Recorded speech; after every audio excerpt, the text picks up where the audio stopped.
Carrillo, bienvenido a Los Observadores, el espacio para compartir lo sorprendente que hay en el mundo. Recientemente falleció el científico británico y divulgador de la ciencia Stephen Hawking, quien apuntaló entre los cosmólogos la idea de que hubo una gran explosión o Big Bang al principio del todo. Hoy vamos a conversar sobre los verdaderos alcances científicos de las ideas de Hawking. Para eso nos acompañan el doctor Gerardo Herrera Corral, investigador del CIMBESTAB y autor del libro El Higgs, el universo líquido y el gran colisionador de hadrones, y el doctor Saúl Ramos, investigador del Instituto de Física de la UNAM y especialista en el modelo estándar del universo. Esto es Los Observadores. ¿Quién era Stephen Hawking y cómo llegó a encumbrarse en esta figura del gran físico del siglo XXI? Stephen Hawking es indudablemente un personaje extraordinario. Es el hombre que logra sobreponerse a una tragedia cuando a su temprana edad de 21 años es diagnosticado con un mal neurodegenerativo. Y es el hombre que, atrapado en una silla, logra liberarse a través de la imaginación. Y esto significa mucho para el mundo de la cultura y de la ciencia. ¿Cómo me describes la figura de Stephen Hawking en el mundo de la física teórica? Para mí, como físico teórico, fue un físico trascendental por la forma en la que él pensaba. Era un físico juguetón, travieso, maldoso y rebelde. Así era él. Y eso lo demostraba en la ciencia que él hacía. Particularmente, a él le gustaba pensar en las mismas ideas de todos los demás, pero desde un punto de vista diferente. Particularmente, por ejemplo, le gustaba mezclar en la cosmología la mecánica cuántica, cosa que muchas de las personas antes de él no habían podido hacer. Le gustaba mezclarla con la termodinámica, muchas cosas que también las personas ya estaban considerando, pero no tan revolucionariamente como él hizo. Así lo hizo en todo, también en la divulgación. Entonces, para un físico teórico, lo que nos legó es su forma de pensar. Tenemos que abrir los ojos a todas las posibilidades, especulando algunas veces, pero otras veces atinándole justamente a la especulación correcta para llegar al punto preciso del descubrimiento. ¿Podrías brevemente aclararme física experimental y física teórica y dónde estas dos grandes disciplinas convergen? La ciencia camina con dos pies a saber, decía Compton. La teoría y el experimento. En la física actual existe, por supuesto, la física experimental, que se encuentra en los laboratorios, donde los científicos tratan de manera ingeniosa de comprobar o de falsear una teoría. Y en el lado más teórico existen, yo diría, por lo menos dos vertientes. Una, la fenomenológica, que está muy ligada con las propuestas teóricas vigentes y que están directamente involucradas con proporcionar la manera como estas pueden ser falseadas en el laboratorio. Es algo que se llama fenomenología. Y existe una física teórica que trabaja más de lleno con el marco conceptual. En esta parte teórica tenemos extremos que son muy controversiales, incluso en los círculos académicos. Tenemos una física extremadamente especulativa que difícilmente toca con la realidad y más aún que incluso llega a proponer la posibilidad de que no tenga que tocarse con la realidad. En ese sentido se vuelve controversial porque se vuelve ya más una materia filosófica o religiosa, ¿no? Y en ese sentido tenemos una gran cantidad de ideas.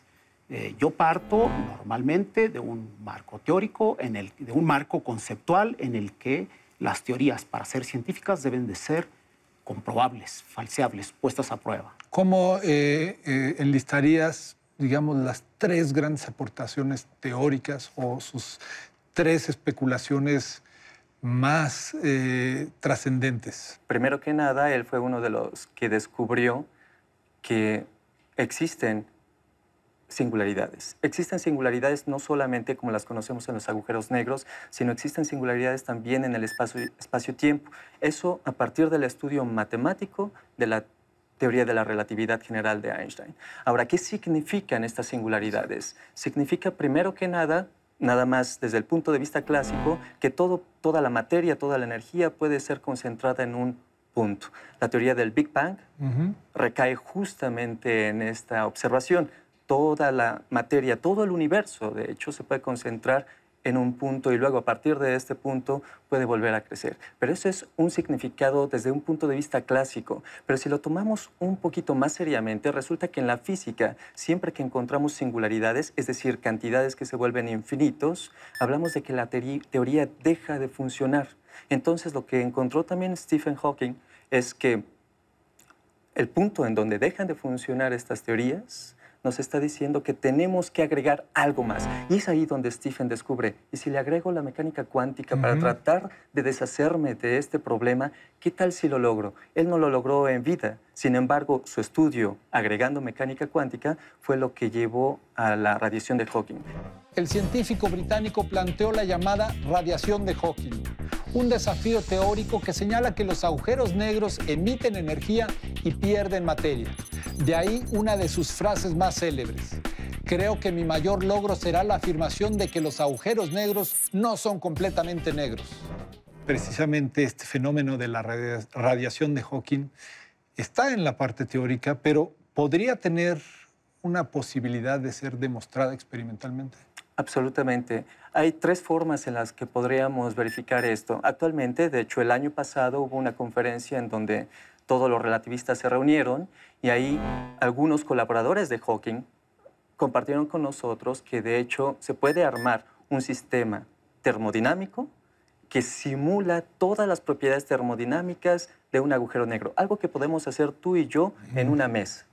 Solamente que bien cuidado, y resulta que algunas propiedades cuánticas se presentan en sus bordes, como en un agujero negro, que pueden ser compatibles con lo que llamamos radiación de Hawking. Entonces, hay quien incluso dice la radiación de Hawking, al menos desde el punto de vista de un laboratorio con un sistema termodinámico, ha sido detectada. La otra opción para hablar de la detección de radiación de Hawking es a través de telescopios. Lo están haciendo. Están buscando microagujeros negros y agujeros negros primigenios, de esos que se pudieron haber formado en los primeros instantes de la historia del cosmos y que ahora mismo se podrían estar evaporando, tal y como él lo describió. Entonces, lo que las personas dicen es, si miramos a todas partes, lo vamos a detectar. Y la tercera forma en un laboratorio es en el Gran Colisionador de Hadrones.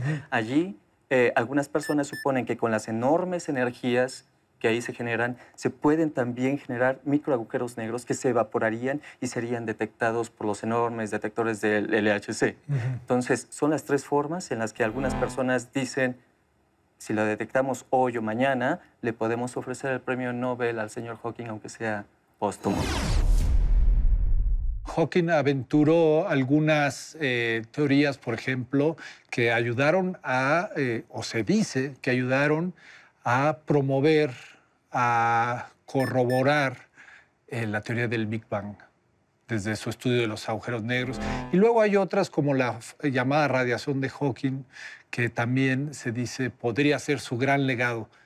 ¿Dirías que eso no es trascendente como legado científico y estamos sobrevalorando el trabajo de este investigador, o el reconocimiento debería de venir por otra área? Yo creo que el legado científico de Hawking, para resumirlo en unos pocos minutos, sería primero el de estudiar junto con Penrose la naturaleza más estructural de la teoría general de la relatividad, que es el marco teórico que tenemos actualmente para explicar la fuerza de gravedad, y darse cuenta, junto con Penrose, que esta teoría generaba singularidades que la hacen probablemente ser catalogada como una teoría que todavía no está completa. Él hizo otras propuestas, como por ejemplo la posibilidad de que después del Big Bang, justo después, aparecieran pequeños agujeros negros, estos microagujeros negros. Fue una idea teórica, especulativa, que está ahí, como otras de sus ideas, ¿no? Pero que lo marcaron ya como un estudioso, pues, de las deformaciones del espacio-tiempo. Y desde luego, la más conocida de todas es la que acabas de mencionar, que tiene que ver con la radiación de Hawking, que lleva su nombre incluso, ¿no? En la que él propone que hay una deformación del espacio-tiempo que llega a formar a lo que conocemos como agujeros negros, que han sido ya muy populares porque despiertan la fascinación y la imaginación de la gente, y en la que se genera una frontera, un horizonte de eventos que divide en cierta forma al universo, que lo desconecta del universo, y en el que eventualmente las partículas en un fenómeno cuántico distinto del que no es descriptible por parte de la teoría general de la relatividad, sino que en un fenómeno cuántico aparezcan partículas y antipartículas en las que eventualmente una de ellas cae y la otra escapa de ese agujero negro para dar la impresión de que hay una radiación del agujero negro. Pero aquí es importante notar que hay la contribución de muchos físicos. Hay un físico, por ejemplo, nacido en México, que trabajó en eso y mucho antes que Stephen Hawking, Bekenstein, es de origen judío-ruso, pero que nació en México, que es muy poco conocido y que fue el que propuso la posibilidad de una entropía de agujeros negros, a la que se opuso el mismo Stephen Hawking, se opuso a esa idea. Es a raíz de ahí que Stephen Hawking empieza a pensar qué es lo que ocurría, si podía hablarse de una tal entropía, si eso no significaba que había una temperatura en el agujero negro y que por lo tanto también querría decir que habría radiación. Y finalmente llega la idea de que efectivamente hay una radiación de los agujeros negros, tanto que actualmente se habla de la entropía de Bekenstein-Hawking. Pero me pregunto si no hay también, al convertirse en un científico tan mediático, con una línea de pensamiento tan única, tan subjetiva, ¿no se convierte también en un elemento que opaque a la investigación científica y que de alguna forma nos impida ver a otros científicos, a otras líneas de investigación? ¿Qué opinas al respecto? Sí, es un buen punto. Yo creo que deberíamos de esforzarnos más por mostrar a la sociedad que la actividad científica es una actividad colectiva. Yo creo que lo dijo muy bien un científico francés, biólogo francés, que dijo, el arte soy yo, la ciencia somos nosotros. Y en ese sentido creo que ha dañado mucho la visión que se tiene de la ciencia al encumbrar personalidades, cuando en realidad la actividad ha sido desarrollada por mucha gente. Recordaremos a Hawking por ser uno de los divulgadores de la ciencia más prolíficos que han existido. Su libro Breve Historia del Tiempo, del Big Bang a los agujeros negros, estuvo en el 2005 en la lista de bestsellers del diario británico The Sunday durante 237 semanas. Gerardo, ¿cuál entonces dirías que es el verdadero legado, la verdadera aportación de una figura como Stephen Hawking?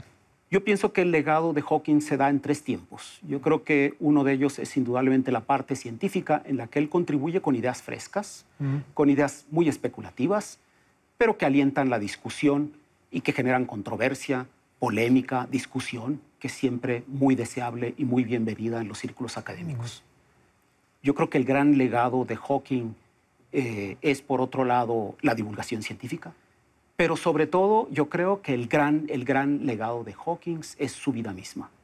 Yo creo que una persona que se sobrepone a la tragedia, que logra liberarse de la silla que lo aprisiona para darnos una idea de lo que se puede hacer y para mostrarnos que se puede llevar una vida fascinante, que se puede buscar con la imaginación, impactar al mundo de las ideas, influenciar en millones y millones de personas e inspirar a otros. Yo creo que ese es el gran legado. Stephen Hawking encarnó en más de una manera el espíritu de la ciencia. Su búsqueda de la verdad lo llevó a discutir y defender fervientemente sus ideas, pero también a desdecirse cuando encontraba evidencia de que se había equivocado. La ciencia es una forma de pensamiento que se evalúa y cuestiona a sí misma para avanzar en busca de la verdad. Como dijo el filósofo Eduardo Nicol, la ciencia no busca tener razón, sino otorgarla. Los observadores, el espacio para compartir lo sorprendente que hay en el mundo.